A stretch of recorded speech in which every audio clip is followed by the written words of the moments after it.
बच्चों, आज हम पढ़ेंगे कक्षा 12वीं के लिए हिंदी इलेक्टिव विषय का एक चैप्टर जो कि आपके सिलेबस में लघु कथाओं के नाम से संकलित है। 4 लघु कथाएँ हैं। आज हम पहचान के प्रश्न उत्तर करेंगे। कुछ प्रश्न हैं एनसीईआरटी के, कुछ हैं एक्स्ट्रा क्वेश्चन जो मैंने एग्ज़ाम के पर्सपेक्टिव से इसमें शामिल किए हैं। कहीं थोड़ा बहुत एक्सप्लेनेशन की ज़रूरत होगी तो वो मैं साथ में आपको बताती जाऊँगी। पहला प्रश्न देखते हैं। राजा ने जनता को हुक्म क्यों दिया कि सब लोग आँखें बंद कर लें? आंसर है इसका, राजा किसी भी राज्य या देश का प्रमुख होता है और उसकी आज्ञा मानना सबके लिए जरूरी है। कई बार राजा निरंकुश बन जाता है और सोचता है कि सभी मनुष्य उसकी व्यक्तिगत संपत्ति है।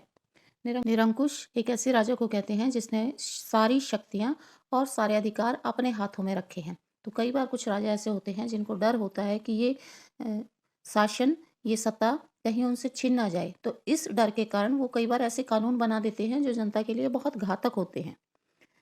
तो क्वेश्चन में आगे बढ़ते हैं।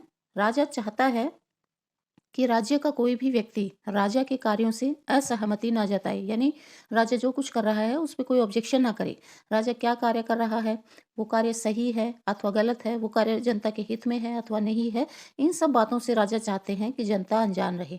जनता को पता नहीं चलना चाहिए राजा क्या काम कर रहा है, वो काम सही है अथवा गलत।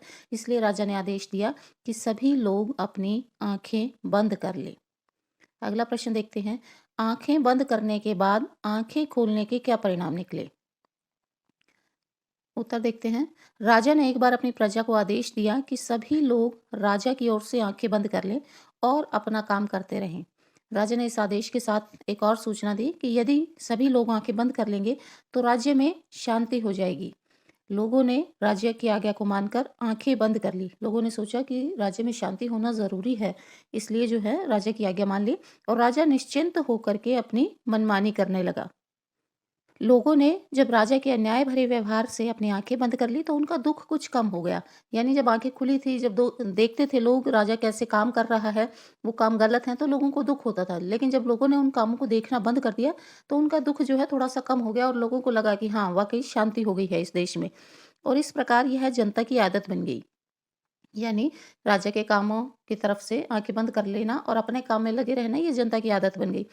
ये आदत स्वयं जनता के लिए बेहद हानिकारक है, क्योंकि जब हम एक बार विरोध नहीं करते और एक बार विरोध न करने के पश्चात जब दोबारा हम विरोध करना चाहते हैं तो परिस्थितियां हमारा साथ नहीं देती।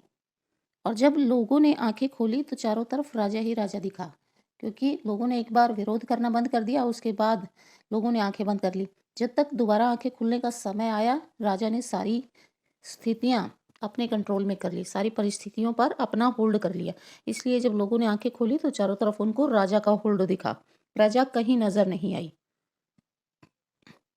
तीसरा प्रश्न देखते हैं। राजा ने कौन कौन से हुक्म निकाले, इनकी सूची बनाइए और इनके निहितार्थ लिखिए। निहितार्थ कहते हैं कि इनके क्या उद्देश्य थे। तो ये इसमें बताना है कौन कौन से हुक्म निकाले गए और उन हुक्म निकालने के क्या क्या उद्देश्य थे। चलिए उत्तर देखते हैं। राजा ने सर्वोपरि और निरंकुश बनने की इच्छा में अपनी जनता में निम्न आदेश निकाले। निरंकुश मैंने बताया जिसके ऊपर किसी का अंकुश ना हो, किसी भी अन्य व्यक्ति को इतनी स्वतंत्रता ना दे रखी हो कि राजा वो बता सके राजा को कि ये काम ठीक है या ये गलत है। और सर्वोपरि होता है जिसके ऊपर कोई ना हो। ये निरंकुश और सर्वोपरि की स्थिति लगभग एक जैसी है। क्या क्या आदेश निकाले? पहला आदेश था सभी लोग अपनी आंखें बंद कर ले। आगे है इसका निहितार्थ लिखा है मैंने डैश लगा के, जिससे कोई भी राजा की मनमानी को अथवा उसके गलत कामों को ना देख सके। दूसरा है सभी व्यक्ति अपने कानों में पिघला हुआ शीशा डलवा ले। इसका निहितार्थ क्या था? जिससे यदि कोई सरकार की या राजा की बुराई कर रहा है तो बाकी लोग उसे सुन ना पाए और यह विरोध यहीं समाप्त हो जाए। कोई एक आधा व्यक्ति ऐसा है जो राजा के खिलाफ बोलना चाहता है, तो यदि अगर वो बोलेगा और सुनने वाला कोई नहीं होगा तो उसकी बात वहां अपने आप ही खत्म हो जाएगी। उसके तीसरा आदेश उसने निकाला कि सभी लोग अपने मुंह सिलवा लें, जिससे वो विरोध ना कर पाए और संगठित ना हो पाए। इसके बाद भी कई आदेश निकले और वो जो है लागू होते रहे। इसके बाद है मुंह सिलवा लेने से लोग जो है भोजन नहीं कर पाएंगे। इससे भी राजा को कोई फर्क नहीं पड़ेगा, क्योंकि जनता की जो मूलभूत ज़रूरतें हैं वो भी राजा को मैटर नहीं करती। वो भी राजा के ऊपर कोई फर्क नहीं डाल रही थी।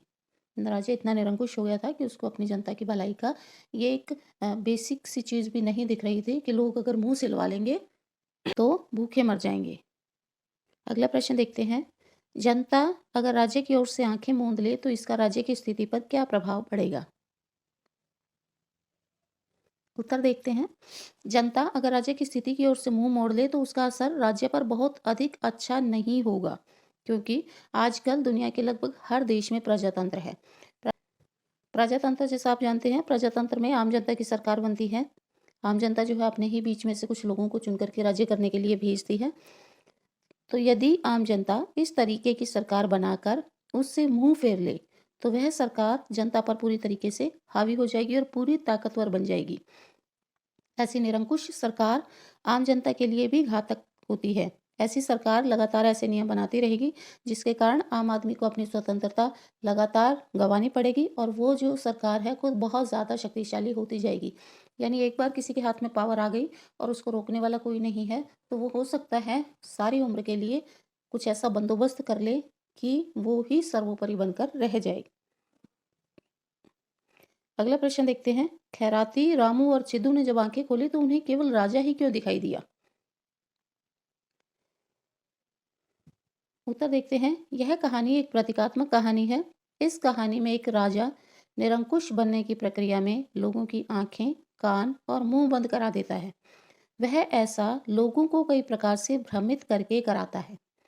लोग उसकी आज्ञा मानकर अपनी आंख, कान और मुंह बंद कर लेते हैं, लेकिन अंत में जब कुछ लोग दोबारा आंखें खोलकर देखते हैं तो उन्हें केवल राजा दिखाई देता है, प्रजा कहीं नहीं होती। ऐसा इसलिए होता है क्योंकि जब जनता एक बार राज्य और राजा से विमुख हो गई तो राजा ने सारी शक्तियां अपने हाथ में ले ली, सारी परिस्थितियों पे अपना नियंत्रण कर लिया, आम जनता के हितों को पूरी तरीके से खत्म कर दिया। चारों तरफ केवल राजा का अधिकार हो गया और जब जनता ने एक बार विरोध करना छोड़ दिया तो जनता अगली बार विरोध करे, ऐसी स्थितियों को राजा ने समाप्त कर दिया। यानी जब एक बार पूरी तरीके से लोगों ने उसकी बात मान ली राजा की और अपनी आंखें बंद कर ली, कान बंद कर लिए, मुंह बंद कर लिए, पूरी पावर राजा को दे दी, तो उस पावर को बनाए रखने के लिए राजा ने कुछ ऐसा इंतजाम कर लिया कि अब कोई व्यक्ति कुछ बोल ही ना सके, कुछ देख ही ना सके। प्रश्न देखते हैं, अगर राज्य की सभी आज्ञाओं को आंख मूंद कर मान लिया जाए तो क्या होगा? उत्तर देखते हैं, यदि राजा या व्यवस्था के किसी अंग द्वारा यह कोशिश की जाती है कि सभी लोग आंख मूंद कर राजा की आज्ञा का को मान ले तो ये स्थिति जो है राजा के लिए सर्वोत्तम होती है। यानी जब कहीं भी ये बोला जाता है कि अपने आंख बंद कर लो, कान बंद कर लो, मुंह बंद कर लो, तो किसके लिए सबसे अच्छी स्थिति है? ये राजा के लिए, जो पावर में है। उसको अगर कोई कहने सुनने टोकने वाला ना हो तो ये उसके लिए सबसे अच्छी सिचुएशन है। लेकिन यह स्थिति आम जनता के लिए बेहद कष्टकारी है, क्योंकि अंत में इसका वही परिणाम निकलेगा जो इस कहानी का निकला, अर्थात केवल राजा का अस्तित्व बचा रहेगा और बाकी सभी लोगों का अस्तित्व खतरे में पड़ जाएगा। यह कहानी हमें बताती है कि यदि व्यवस्था की ओर से हमारे मूल अधिकारों को दबाने की कोशिश की जाए तो हमें सावधान हो जाना चाहिए, क्योंकि जैसे मैंने बताया प्रतीकात्मक कहानियों में क्या होता है कि आंखें बंद कर लें, काम करते रहें, कानों में शीशा डलवा लें, तो ये वैसे पॉसिबल नहीं है। ये इस बात को दर्शाता है कि आंखें बंद कर लें, यानी कि राजा के कार्यों को ना देखें, कोई ऑब्जेक्शन ना करें, राज्य कैसे चल रहा है उसमें अपना हस्तक्षेप ना करें। तो जब ऐसी वाली सिचुएशन आती है तो हर कानून के बाद जो है राज्य की शक्तियाँ बढ़ती जाती हैं और जो उसकी प्रजा है उसके अधिकार कम होते जाते हैं। और एक बार जब सारा कंट्रोल राजा के हाथ में हो जाएगा, वो कभी भी ऐसी परिस्थितियाँ नहीं छोड़ेगा कि लोग दोबारा से अपना सर उठाकर उसको बोल सके। लास्ट क्वेश्चन देखते हैं, पहचान कहानी से हमें क्या शिक्षा मिलती है?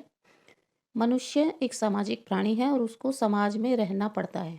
हर समाज या देश की व्यवस्था चलाने के लिए हम अपने बीच में से कुछ लोगों को चुनते हैं और उनको राज्य चलाने का अधिकार दे देते हैं।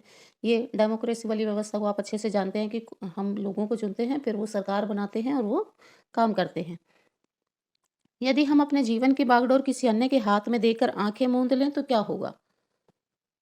ये बिल्कुल ठीक वैसे ही है, इन लोगों को चुनना जो हमारे लिए देश चलाएँगे। मान लो आपने कोई गाड़ी हायर की है और आपको वो पता ही नहीं है अगले बंदे को ड्राइविंग आती है या नहीं, तो आप उस व्यक्ति के पीछे सेफ़ली कैसे बैठ सकते हो? यानी कोई एक ऐसा व्यक्ति जो आपकी गाड़ी ड्राइव कर रहा है, आपको पता ही नहीं है उसको गाड़ी ड्राइव करना आता है या नहीं, तो निरंतर जो है आपके जीवन पर खतरा मंडराता रहेगा। और जब आपको पता हो कि ये बहुत अच्छा ड्राइवर है, तो आप पीछे बैठ के आराम से सो भी सकते हैं। तो ये बिल्कुल ठीक वैसी ही व्यवस्था है। यदि हम अपने जीवन की बागडोर किसी के हाथ में दे दें और आंखें मूंद लें तो क्या होगा? हमारा जीवन खतरे में पड़ सकता है। यह कहानी हमें शिक्षा देती है कि यदि व्यवस्था की ओर से ऐसी कोशिश की जा रही है कि हम अपने आँख बंद कर लें, कान बंद कर लें और मुँह बंद कर लें, तो हमें संभल जाना चाहिए, सतर्क हो जाना चाहिए। जहाँ भी हमें ये कोई संकेत मिले कि कोई ऐसा चाह रहा है कि अपनी आँखें बंद कर लो, बस चुप हो जाओ, सुनो मत, कान बंद कर लो, बोलो मत, मुँह बंद कर लो, तो हमें संभल जाना चाहिए, क्योंकि ऐसे संकेत जो हैं ये बताते हैं कि हाँ, ज़रूर कहीं न कहीं कुछ न कुछ गलत हो रहा है। क्योंकि यदि हमने उचित समय पर गलत बातों का विरोध नहीं किया, तो हम बाद में विरोध करने की स्थिति में नहीं रहेंगे। और जब स्थितियाँ हमारे हाथ से निकल जाएँगी, तो हम कुछ नहीं कर पाएँगे।